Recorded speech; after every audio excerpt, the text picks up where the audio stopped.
৮০ দশকের চেন্নাই মানে তৎকালীন মাদ্রাজ শহর জুড়ে তখন একটা বেশ আতঙ্ক ছড়িয়ে পড়েছিল এক সিরিয়াল কিলারের নামে অটো শঙ্কর।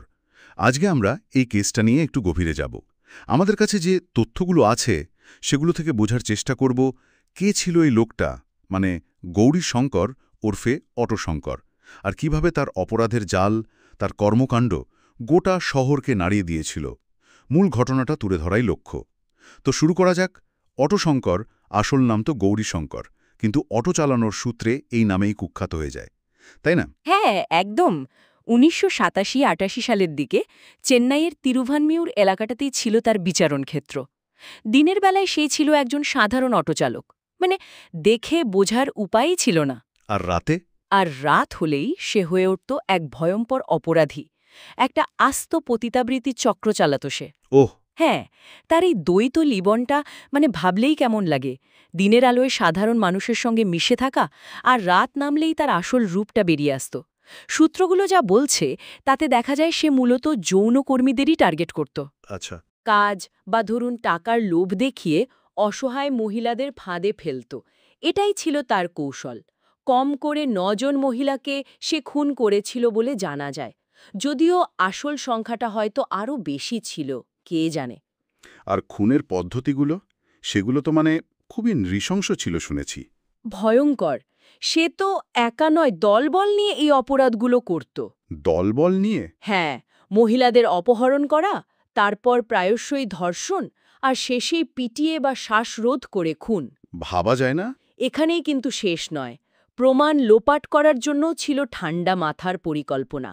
দেহগুলো হয় পুড়িয়ে ফেলত, নত চেন্নাইয়ের বাইরে কোথাও অগভীর গর্তে পুঁতে দিত। তুই সাংঘাতিক! কতটা হিসেব করে ঠান্ডা মাথায় এই কাজগুলো করত। ঠিক তাই। এই যে পদ্ধতিটা, মানে একেবারে নিখুঁতভাবে শিকারদের সরিয়ে দেওয়া, এটাই তাকে একজন অত্যন্ত হিসাবী আর নৃশংস শিকারী হিসেবে চিনিয়ে দেয়।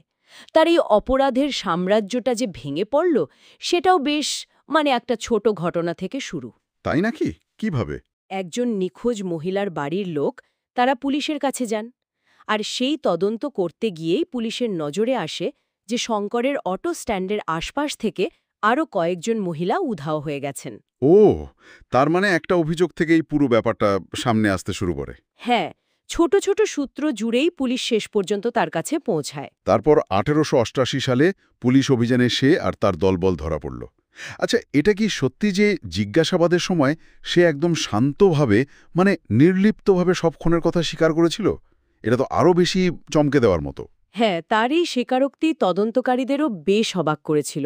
সে নাকি কারণ হিসেবে বলেছিল যে তার ওই অবৈধ ব্যবসার পথে যারা বাধা বা দায়বদ্ধতা হয়ে দাঁড়াচ্ছিল, তাদের সরাতেই এই খুনগুলো করেছিল। শুধু ব্যবসার দায়বদ্ধতা সরাতে খুন? দেখুন, সে তো এটাই বলেছিল, কিন্তু তদন্তে যা উঠে আসে তাতে মনে হয় এর পিছনে ছিল আরও গভীর কারণ। যেমন ধরুন, লোভ, ক্ষমতা দেখানো আর নিজের অপরাধ ঢাকার একটা মরিয়া চেষ্টা। সবকিছু মিলিয়েই সে এই পথে নেমেছিল আর কি। এই ঘটনাটা তখন মিডিয়াতে নিশ্চয়ই অনেক আলোড়ন ফেলেছিল। ফেলেছিল মানে সাংঘাতিক। বিচার চলাকালীন চেন্নাইয়ের অন্ধকার দিকটা, বিশেষ করে প্রান্তিক মহিলাদের শোষণ, তাদের অসহায়তা, এই সব কিছু যেন সমাজের সামনে চলে আসে। শেষ পর্যন্ত বিচারে শঙ্কর ৬টা খুনের জন্য দোষী সাব্যস্ত হয়, যদিও সন্দেহ করা হয় সে আরও খুন করেছিল। ৮৮৯ সালে তার মৃত্যুদণ্ডের আদেশ হয়, আর ১৯৯৫ সালে সালেম সেন্ট্রাল জেলে তার ফাঁসি হয়ে যায়। মাত্র কয়েকটা বছরের মধ্যে এতগুলো জীবন শেষ। এর প্রভাব তো শুধু আদালত বা খবরেই থেমে থাকেনি নিশ্চয়ই। একদমই না। এর অভিঘাত ছিল অনেক গভীর, অনেক দূর পর্যন্ত।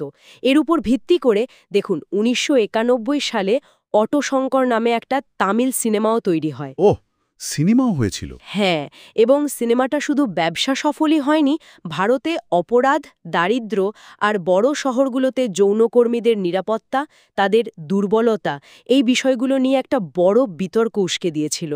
সমাজের একটা কঠিন বাস্তবকে যেন তুলে ধরেছিল।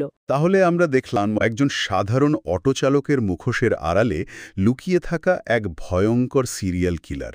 তার অপরাধের ধরন, কিভাবে সে প্রমাণ লোপাটের চেষ্টা করত, আর শেষ পর্যন্ত তার ধরা পড়া এবং শাস্তি। এই আলোচনা থেকে যেটা খুব স্পষ্টভাবে বোঝা যায় তা হলো, মানে চরম পরিস্থিতিতে মানুষ কতটা নিচে নামতে পারে আর কিভাবে সমাজের অনেক অন্ধকার দিক আমাদের চোখের সামনে থেকেও আড়ালে থেকে যায়। আর এখানে কিন্তু একটা বড় প্রশ্নও থেকে যায়, তাই না? কিরকম? যে কিভাবে সমাজের নজর এড়িয়ে দিনের পর দিন, বছরের পর বছর এই ধরনের অপরাধ চলতে পারে, আর যারা সবচেয়ে দুর্বল, মানে এই প্রান্তিক মানুষগুলো, তাদের সুরক্ষার জন্য আমাদের সমাজ বা আইন ব্যবস্থা ঠিক কতটা প্রস্তুত? এই চিন্তাটা হয়তো আমাদের সবাইকে একটু আরো